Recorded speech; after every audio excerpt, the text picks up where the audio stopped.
So following England's first ever defeat to Fiji, rather than doing player ratings, I want to talk about why are England so rubbish right now and how have they become firmly a tier 2 nation. Now I'm going to try not to make this a rant, it's more of therapy for me really, but I'll try and be objective and look at the reasons why England are pretty rubbish at the moment. It was going pretty bad under Eddie Jones for the last 2 years and it looks to be worse now. So why is that? And just before I get stuck into it, this week is the last week to enter the free giveaway for custom rugby artwork right behind me from Blair Skivington. Click on the link below because I'm going to draw that at the end of the week. Okay, so again, try not to be a rant, more observations, let's get into it. I'm going to try to apply the principle of Occam's razor, basically saying the simplest explanations are normally the closest to the truth. So let's start with a nice simple one, player comparison. So I think what we have to do is look through England's team at the moment and say to ourselves, how many of those players would get into Ireland or get into Scotland or South Africa or whoever you want to pick?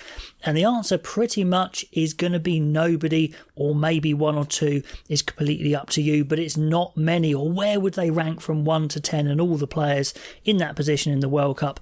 And they're going to be very low. So that's pretty simple. Our players just aren't that great at the moment. There's different reasons for that. They could play better, I am sure, but certainly England's under-20s have been pretty average for quite a while now. They were quite strong in Farrell's era, in Itoje's era, but they've been fairly average for a while now, which could explain why the talent pool is quite bare and why these England coaches keep going back to the old guys after having looked at the young guys. I don't know, but I think that's got to be something to do with it. On a slightly brighter note, I have been impressed with the under-18s playing in South Africa at the moment now. There is some talent coming through, and yes, nations do go through golden eras and talent dearths, but sometimes it is self-imposed as well. But anyway, back onto the players. Let's just have a look at that team that Eddie Jones had assembled for the 2019 World Cup. It took him a few years. He assembled a well-balanced team that had played together for a long time. They knew their roles and there was a bit of everything in that team. So looking at that team, the key thing is all those players were completely on top of their game. They were at their peak or on the way up, or very good and on the way up. In the back three, what have we got? We've got extreme pace. 3 guys with extreme pace. Yes, Elliot Daly wasn't the best defender, but they said, okay, that is fine. He's got extreme pace. He's a great attacker. We don't have many 12s in this country. We didn't then. That's why Owen Farrell had to play 12. He did a good job. And also he had Manu Tuolangi in his prime, who kind of made up for 2 players almost. So you could have those 2 playmakers who weren't particularly quick. And Tuolangi made up for it because he was so great at that point. Ben Youngs was still in his prime. Mako, who's fallen off now, was still in his prime. You could keep going through the players. They were all absolutely on top of their games. Now, comparing it with the team now, we've got some youngsters who are completely unproven, and they're going into a team that's not established, and they're struggling. They're looking a bit worried.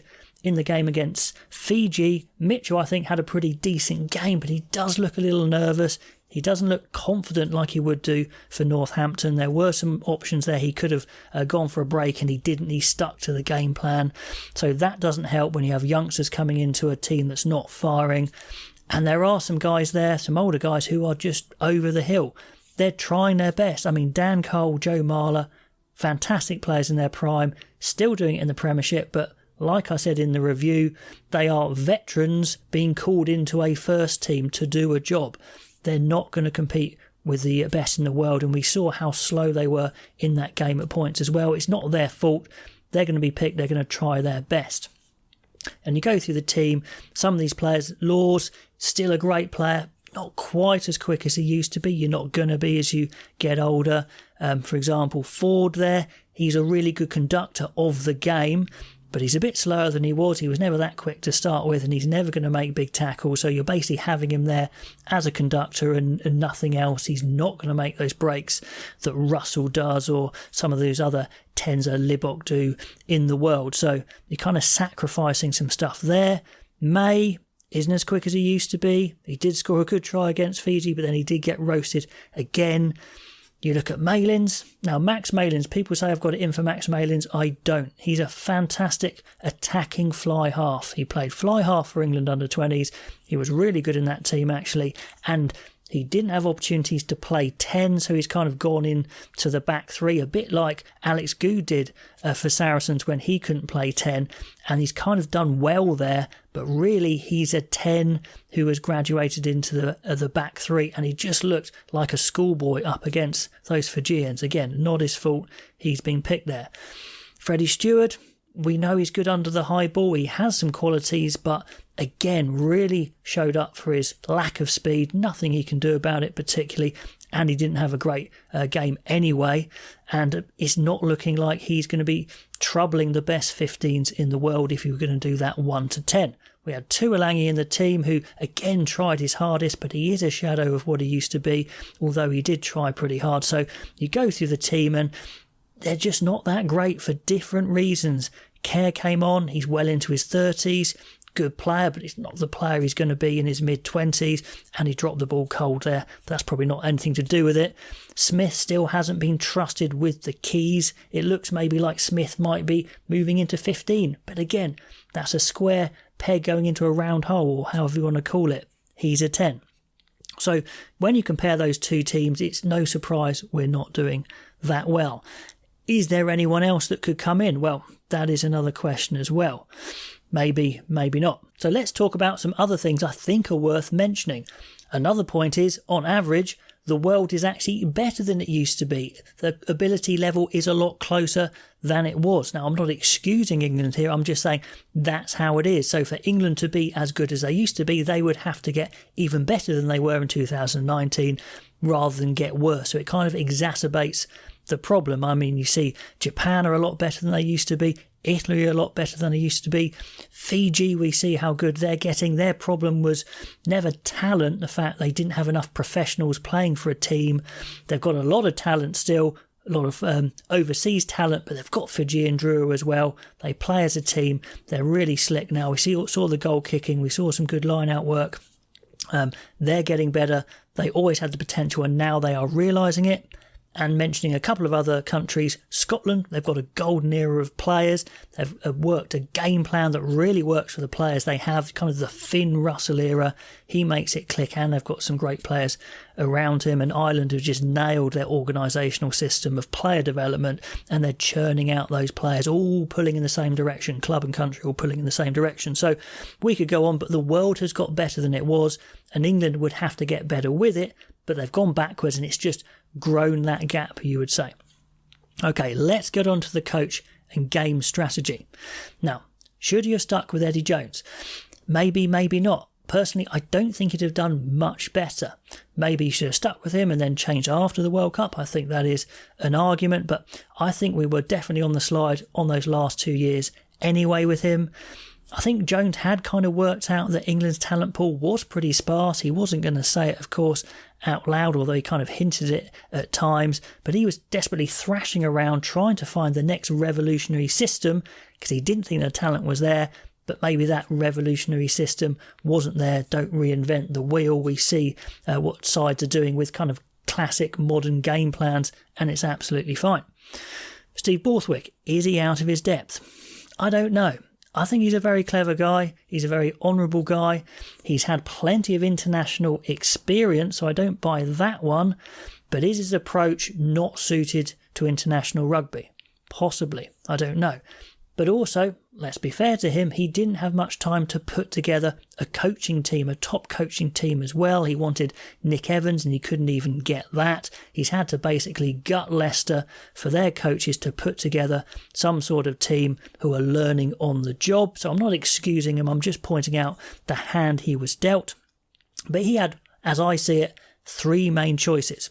Choice 1, go to the experience, go basic and grind out something respectable, and that's kind of what he's done. Or he could go point 2, go for a full reset and get all the youngsters in, sacrifice the World Cup completely, but maybe be stronger in the future for it. Or number 3, pick a mix of players and at least play an exciting brand of rugby in this World Cup, high-speed team, get the fans excited, but maybe not particularly do anything, definitely not win the World Cup. I've done a whole video on that sort of approach, so I'll try and remember to link it up there, how I'd try and turn around England in this World Cup.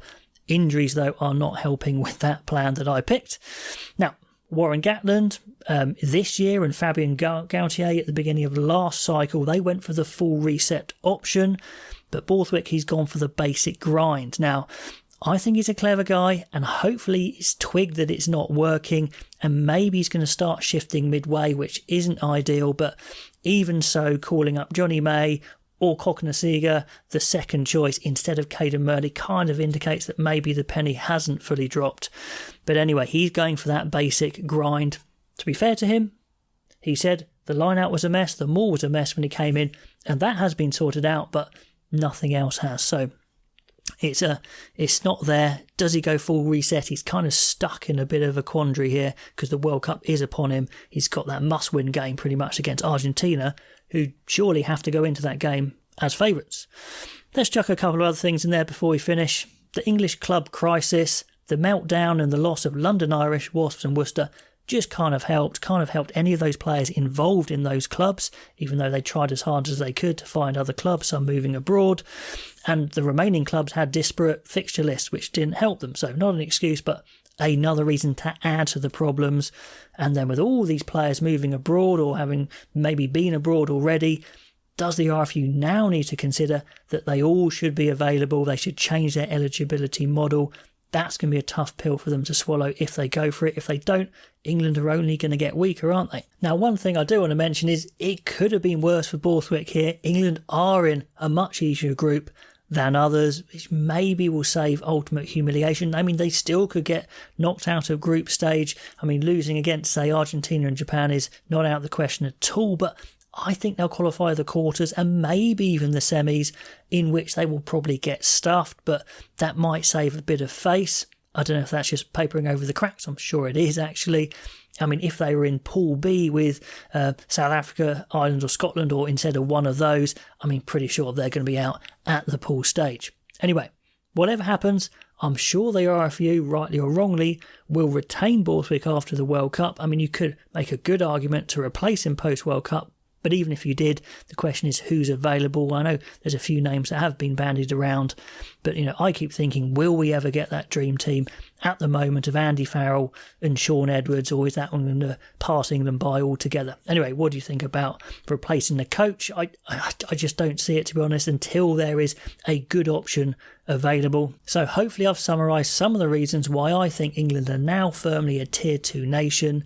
I mean, there's never any excuses in sport. They are where they are. The question is, what now? What key decisions do they need to make to try and get back up to that top table at some point? England does have a big player base. They do have a decent player development system, even though it can be a bit disparate between club and country and all that sort of thing. But how are they going to do it? How long is it going to take? Let me know what you think of all the reasons I've given for where they are right now. Love to know which ones you agree with, disagree with, which ones you'd add to. Pop all those comments below, and I'll catch you next time.